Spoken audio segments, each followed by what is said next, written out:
There are moments when the world seems to bend toward you, when time slows, a song plays at the exact second you need its words, or a name appears twice in the same day and feels charged with meaning. You call it coincidence, but deep down, you sense something deliberate, like the universe whispering your name through hidden mathematics. For centuries, humanity has dismissed these whispers as accidents of probability.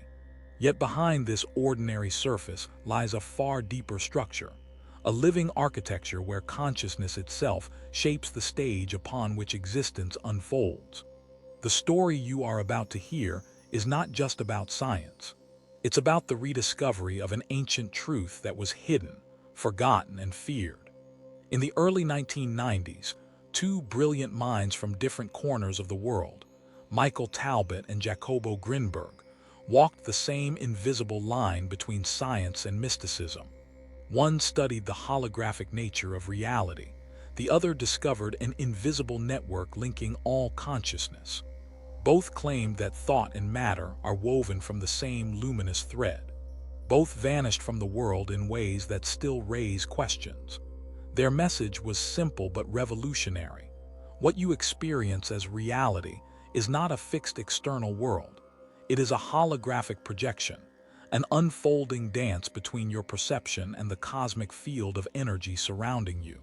The brain is not a container of consciousness. It is a transmitter, a lens through which infinite potential takes form. Every atom, every event, every fleeting coincidence is a dialogue between the universe and your awareness. You are not living inside reality. Reality is living inside you. Imagine a spider's web stretching across dimensions. Every vibration on that web, each thought, emotion, or intention, sends ripples that reach every other point instantly. Grinberg called this the neuronal field. Talbot described it as the holographic universe. Different languages, one truth, everything is connected, and consciousness is the conductor of that invisible symphony. When you think of someone and they suddenly call, you don't witness luck, you witness resonance. When you dream something that later manifests, you don't access magic, you access memory from a higher dimension of time. The mind is not producing thoughts, it's tuning into a cosmic broadcast that has always been there, waiting for you to listen. But humanity was taught not to listen. Our education systems told us the mind is confined to the skull, that thoughts are private, that only physical actions matter. Religion told us miracles come from outside, not within. Science told us that the observer is separate from what is observed. And so, we grew deaf to the language of synchronicity, blind to the evidence of our own power. Yet the signs keep arriving, repeating numbers, meaningful encounters, symbolic dreams, small rebellions of the universe against the hypnosis of materialism. There's a reason these ideas were silenced, because a human being who realizes that their consciousness molds reality becomes ungovernable. They stop reacting and start creating. They stop fearing and start directing. The discovery that thoughts shape events does not just rewrite physics, it threatens control. Talbot's research showed that the universe behaves as a hologram. Each fragment contains the information of the whole. That means that within you lies the entire blueprint of existence. Your consciousness isn't a spark within an infinite void. It is infinity itself expressing through a spark.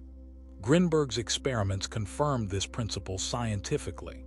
When two people meditated together in separate rooms, their brain waves began to synchronize, mirroring each other instantaneously. The implication was staggering. Minds could connect beyond space and time, but society wasn't ready. Grinberg's funding vanished. His laboratory was disbanded.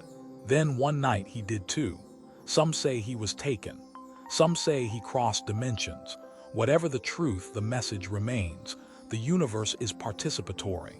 You are a node in the cosmic network, capable of influencing the entire field through your state of being. Let's translate this into something practical. Every emotion you feel emits a frequency. Gratitude, love, and clarity create constructive interference patterns, aligning your internal vibration with harmonious experiences.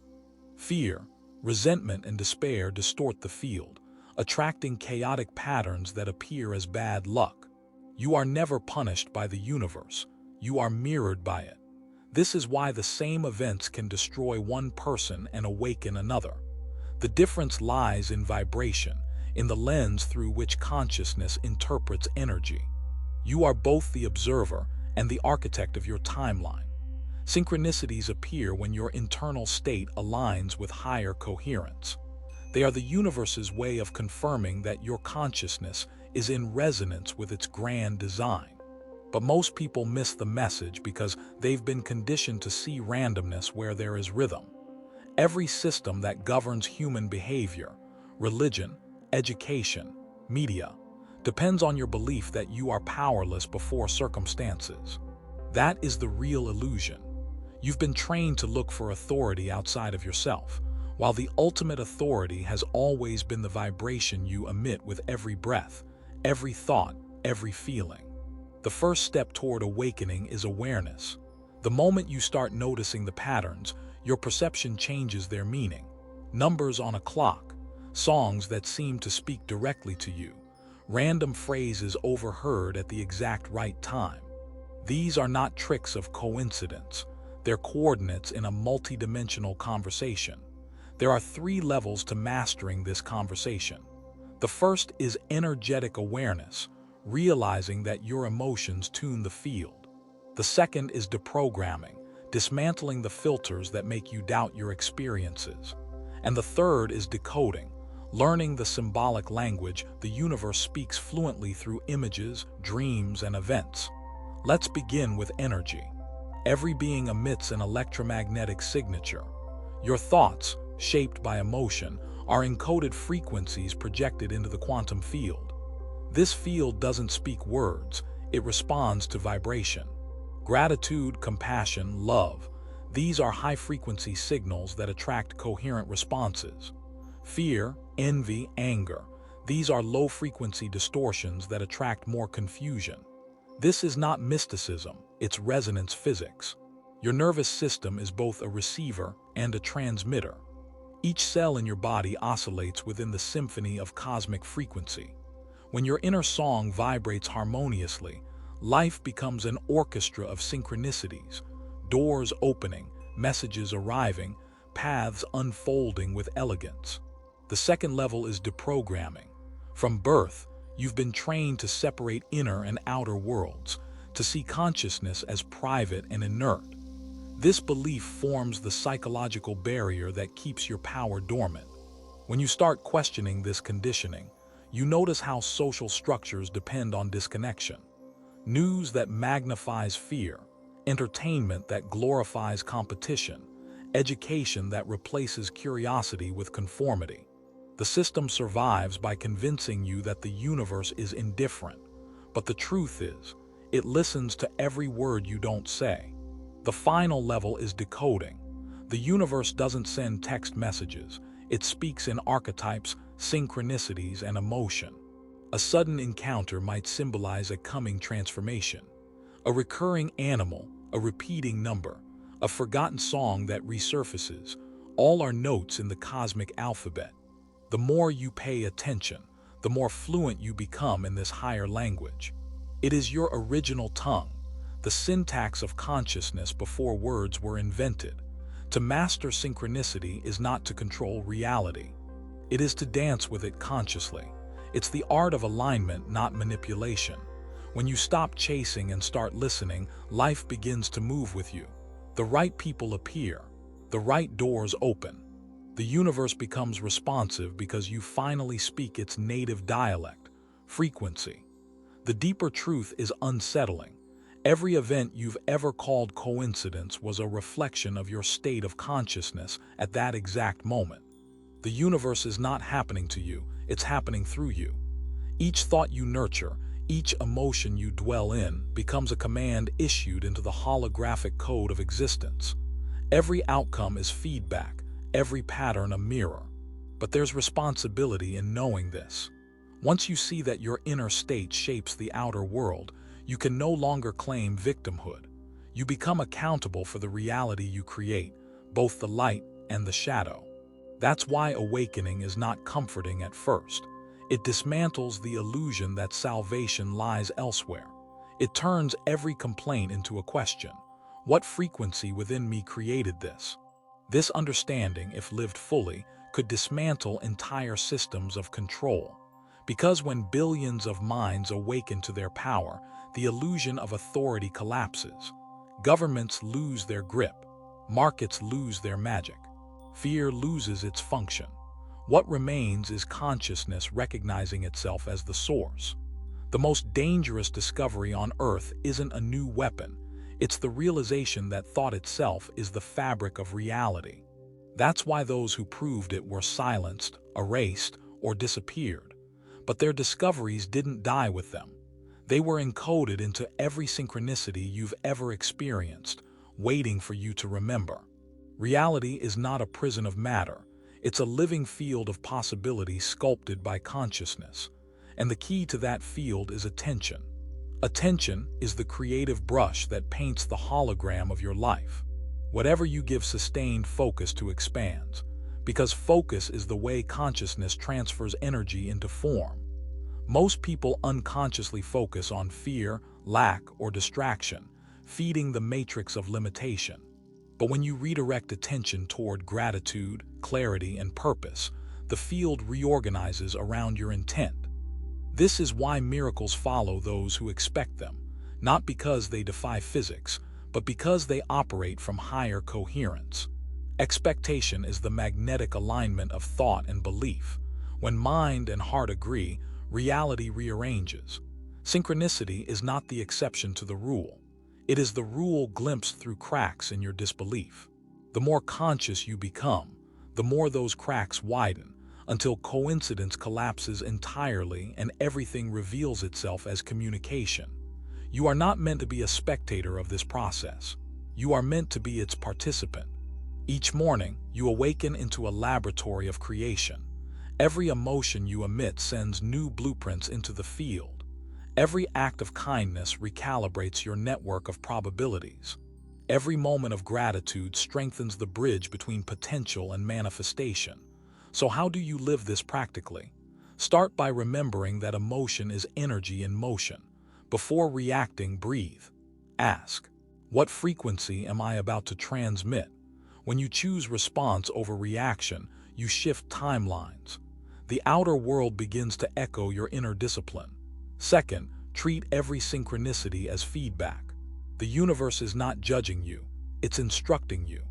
Missed signs will repeat louder until you acknowledge them. When you start seeing life as a dialogue, you stop fearing uncertainty because you realize you are in constant communication with a conscious cosmos. Third, protect your attention like sacred currency. Every advertisement, every headline, every digital scroll is designed to hijack your creative force. Attention is the new energy resource, and your focus sustains entire empires. Withdraw it from fear and feed it into creation. What you withhold from the system, you return to the universe. And finally, meditate, not to escape reality, but to meet its architect. Meditation tunes you to the base frequency of existence, where intuition replaces logic and silence speaks louder than thought. From that stillness, synchronicity flows like breath. Over time, you will notice how precise this orchestration becomes. A book falls open to the exact page you needed. A stranger utters the sentence that unlocks your next step. A delay prevents an accident. You stop calling them coincidences.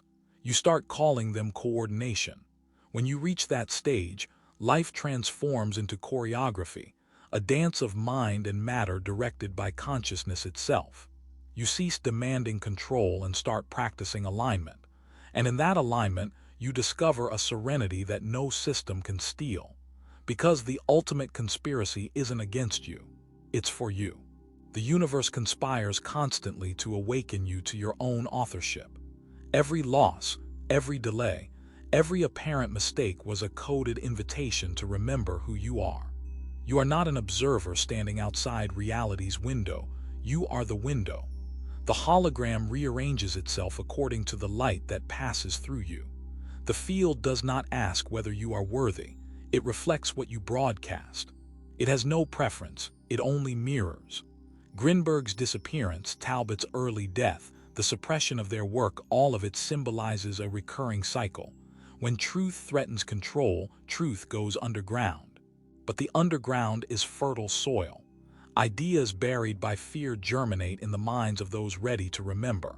You are one of them. You wouldn't be here if you weren't resonating with this frequency. Some will dismiss this as metaphysical fantasy. That's fine. Every paradigm begins as heresy. But science is already approaching the threshold. Quantum entanglement, observer effects, non-local correlations, all hint at what mystics have always known. Consciousness is fundamental and reality is its expression. When you integrate this understanding, you no longer pray for miracles, you become one. Your life becomes evidence that matter responds to meaning. Synchronicities multiply because you are finally in rhythm with the pulse of the cosmos. So tonight, when you notice a sign, a pattern, a repetition, pause. Don't brush it away as random. Ask what message hides behind its timing. Ask what version of you it's inviting into being. The universe is not external, it's conversational, and you've always been its favorite subject. Your journey is not about learning new information, it's about remembering forgotten coordination. You are the hologram observing itself, the scientist and the experiment, the dreamer and the dream. The question is not whether synchronicities exist, they do. The question is, will you answer when the universe calls your name through them? Because once you do, life stops happening to you and starts happening from you. The dance becomes visible. The coincidences become guidance.